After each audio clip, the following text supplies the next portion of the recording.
बहुत साल पहले की बात है। सुंदरबन नाम का एक बहुत बड़ा जंगल था। उस जंगल में तरह तरह के जानवर और पक्षी मिलजुल कर रहते थे। कोई किसी की मदद करता था तो कोई अपने परिवार के साथ खुशी खुशी जीवन बिताता था। उसी जंगल में दो ऐसे मित्र रहते थे जिनकी दोस्ती की मिसाल पूरे जंगल में दी जाती थी। एक था बुद्धिमान कौवा और दूसरा था सीधा सादा हिरण। दोनों हर सुबह सूरज निकलते ही अपने अपने घर से निकलते और साथ साथ जंगल की पगडंडियों पर घूमने लगते। कभी मीठे फल खाते, कभी हरी भरी घास वाले मैदानों में समय बिताते और कभी नदी किनारे बैठकर ठंडी हवा का आनंद लेते। दोनों एक दूसरे का इतना ध्यान रखते थे कि अगर उनमें से कोई थोड़ा भी परेशान होता तो दूसरा तुरंत उसकी मदद के लिए तैयार हो जाता। शाम होते ही दोनों अपने पुराने बरगद के पेड़ के पास लौट आते। कौवा उस पेड़ की सबसे ऊंची डाल पर बने अपने घोंसले में रहता था, जबकि हिरण उसी पेड़ की जड़ों के पास बनी सुरक्षित जगह में आराम करता था। कई सालों से उनका यही नियम था और दोनों का जीवन खुशी खुशी बीत रहा था। एक दिन वे दोनों जंगल के एक नए हिस्से में घूम रहे थे। तभी दूर झाड़ियों के पीछे छिपी एक चालाक लोमड़ी की नजर हिरण पर पड़ी। हिरण स्वस्थ, सुंदर और ताकतवर था। उसे देखकर लोमड़ी की आंखों में लालच आ गया। वो मन ही मन बोली, वाह, अगर मुझे इसका मांस खाने को मिल जाए तो कई दिनों तक भोजन की चिंता नहीं रहेगी। लेकिन ये बहुत तेज है, मैं इसे दौड़कर कभी नहीं पकड़ सकती। मुझे कोई ऐसी चाल चलनी होगी कि यह खुद मेरे भरोसे में आ जाए। उस दिन से लोमड़ी रोज दूर दूर से हिरण और कौवे पर नजर रखने लगी। उसने देखा कि दोनों हमेशा साथ रहते हैं और कौवा बहुत समझदार है। उसने सोचा, जब तक ये कौवा इसके साथ रहेगा मेरा काम नहीं बनेगा। पहले मुझे किसी तरह हिरण का विश्वास जीतना होगा। कुछ दिनों बाद एक सुबह हिरण अकेला नदी किनारे नर्म घास खा रहा था। कौवा उस समय पास के पेड़ से मीठे फल ढूंढने गया हुआ था। मौका देखकर लोमड़ी धीरे धीरे मुस्कुराती हुई हिरण के पास पहुंची। नमस्ते मित्र। लोमड़ी ने मीठी आवाज में कहा। हिरण ने चौंककर उसकी ओर देखा और 2 कदम पीछे हट गया। तुम कौन हो? मैंने तुम्हें पहले कभी नहीं देखा। लोमड़ी ने सिर झुकाकर कहा। मेरा नाम लावणी है। मैं कुछ दिन पहले ही इस जंगल में आई हूँ। मेरा यहाँ कोई अपना नहीं है। मैं कई दिनों से अकेली भटक रही हूँ। जब मैंने तुम्हें देखा तो लगा कि शायद भगवान ने मुझे एक अच्छा मित्र भेजा है। हिरण कुछ नहीं बोला। वो चुपचाप उसे देखता रहा। लोमड़ी ने फिर कहा, मैं जानती हूँ कि अनजान लोगों पर जल्दी भरोसा नहीं करना चाहिए, लेकिन अगर तुम मुझे थोड़ा सा भी अपनापन दोगे तो मैं तुम्हारी यह कृपा कभी नहीं भूलूंगी। हिरण का स्वभाव बहुत दयालु था। उसने कहा, दोस्ती करना बुरी बात नहीं है, लेकिन मेरे एक पुराने मित्र हैं। मैं उनसे सलाह लेकर ही कोई फैसला करता हूँ। लोमड़ी मुस्कुराई, लेकिन मन ही मन बोली, बस थोड़ा और समय, फिर यह पूरी तरह मेरे जाल में होगा। वो बोली, कोई बात नहीं मित्र, मैं तुम्हें मजबूर नहीं करूंगी। जब तुम्हारा मन करे तब मुझसे बात कर लेना।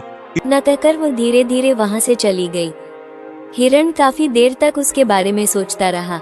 उसे लगा कि शायद लोमड़ी सच में अकेली है। उधर झाड़ियों के पीछे जाते ही लोमड़ी के चेहरे की मुस्कान एक चालाक हंसी में बदल गई। पहला कदम सफल हो गया, उसने धीरे से कहा। अब बस इसे अपने विश्वास में लेना बाकी है। अगले दिन सुबह हिरण हमेशा की तरह जंगल में घूमने निकला। कुछ दूर जाने पर उसे फिर वही लोमड़ी दिखाई दी।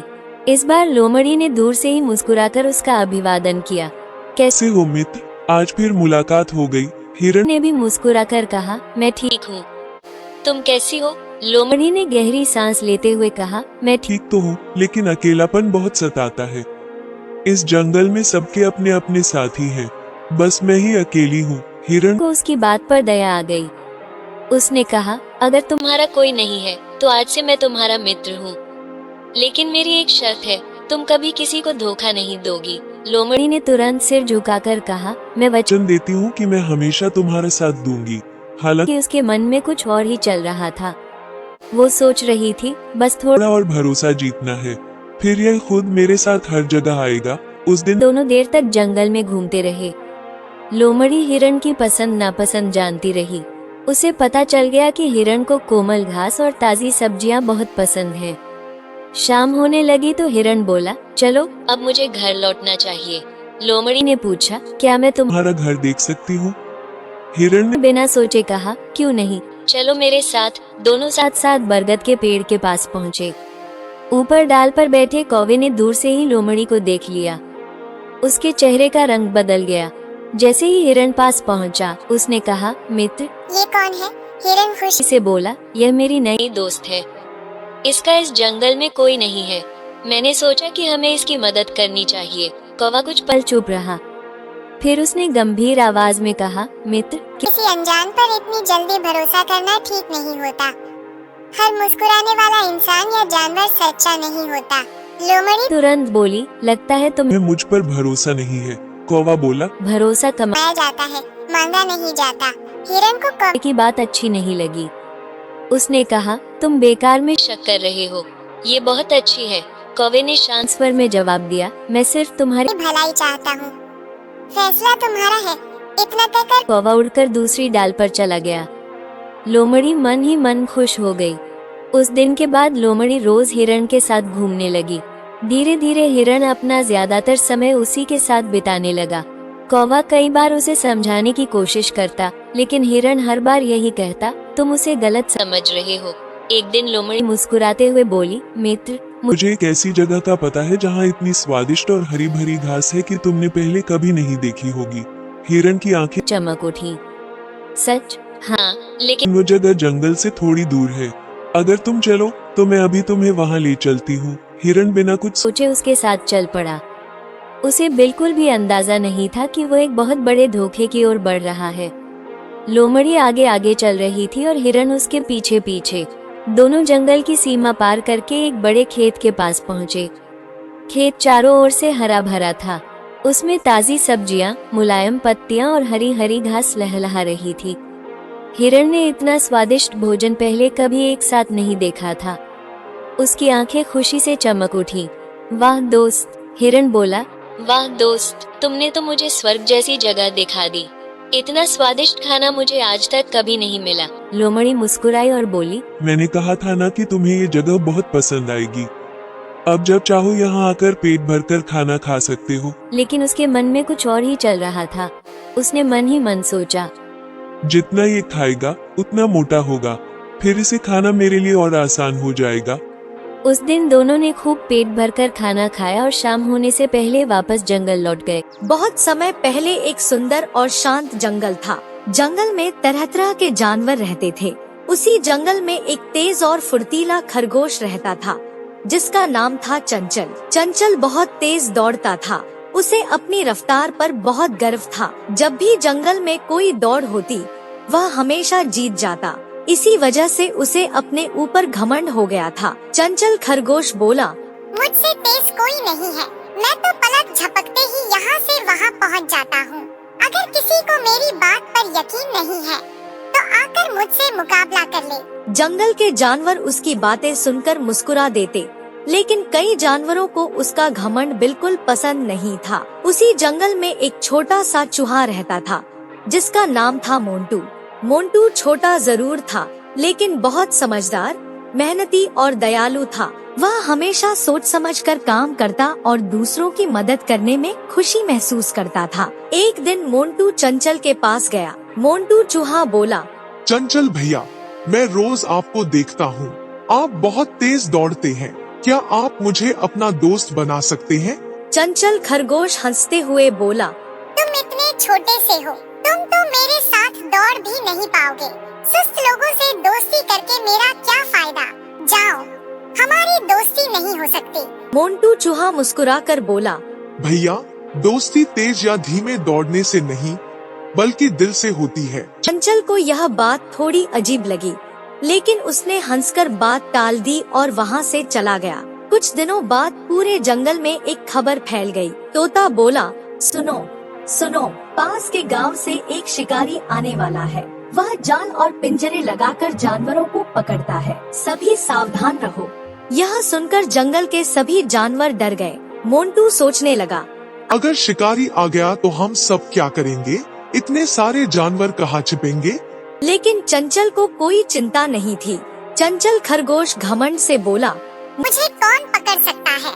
मैं तो इतनी तेजी से दौड़ता हूँ कि कोई मेरा कुछ नहीं बिगाड़ सकता।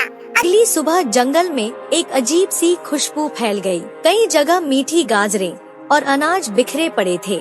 उनकी महक चंचल तक पहुंची और वह उनके पीछे पीछे चल पड़ा। चंचल खरगोश खुश होकर बोला, वाह, इतनी सारी मीठी गाजरें, आज तो मजा आ जाएगा। तभी मोंटू वहां पहुंच गया।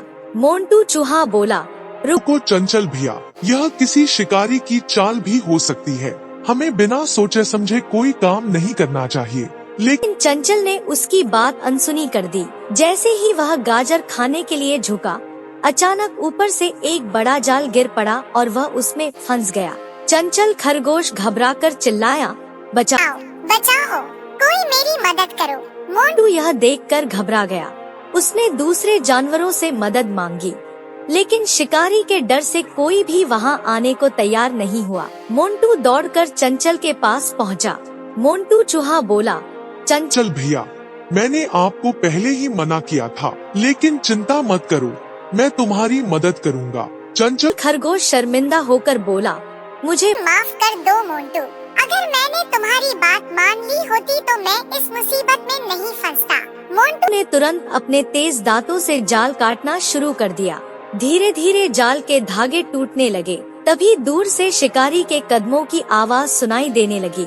समय बहुत कम था। मोंटू ने पूरी ताकत लगा दी और आखिरकार जाल में एक बड़ा छेद कर दिया। मोंटू चूहा बोला, जल्दी बाहर निकलो। दोनों तेजी से भागे और झाड़ियों के पीछे जाकर छिप गए। कुछ ही देर बाद शिकारी वहां पहुंचा। शिकारी गुस्से में बोला, किसने मेरा जाल काटा, मेरा शिकार कहाँ गया? लेकिन उसे कुछ नहीं मिला और वह निराश होकर वापस चला गया। सभी जानवरों ने राहत की सांस ली। उन्हें लगा कि अब खतरा टल गया है, लेकिन असली मुसीबत अभी बाकी थी। शाम होते होते जंगल के किनारे आग लग गई। शायद शिकारी अपनी आग पूरी तरह बुझाना भूल गया था। तेज हवा के कारण आग तेजी से फैलने लगी। सारे जानवर डरकर इधर-उधर भागने लगे। चंचल तो आसानी से दौड़ सकता था, लेकिन मोंटू और दूसरे छोटे जानवर पीछे छूट रहे थे। इस बार चंचल के मन में एक नया विचार आया। चंचल खरगोश सोचने लगा, अगर मैं अकेला भाग गया तो मेरे दोस्त और बाकी जानवर मुसीबत में पड़ जाएंगे। मुझे उनकी मदद करनी चाहिए। चंचल खरगोश बोला, सभी लोग मेरे पीछे आओ, मैं तुम्हें सुरक्षित रास्ते से नदी तक ले चलूंगा। उधर मोंटू भी छोटे जानवरों को संभाल रहा था। मोंटू चूहा बोला, घबराओ मत, सब एक लाइन में चलो, हम सुरक्षित पहुंच जाएंगे। दोनों ने मिलकर सभी जानवरों को नदी तक पहुंचा दिया। नदी पार करते ही सभी सुरक्षित हो गए। थोड़ी देर बाद आग भी धीरे धीरे बुझ गई। अगले दिन जंगल के सभी जानवर चंचल और मोंटू के पास आए। हिरण बोला, आज तुम दोनों ने हमारी जान बचाई है। तुम सच में बहादुर और समझदार हो। चंचल खरगोश शर्मिंदा होकर बोला, अगर मोंटू ने मुझे जाल से नहीं बचाया होता तो मैं आज यहाँ नहीं होता। मोंटू चूहा मुस्कुराकर बोला, और अगर तुम तुम सही समय पर सबको रास्ता नहीं दिखाते तो हम आग से नहीं बच पाते। उस दिन के बाद चंचल का घमंड पूरी तरह खत्म हो गया।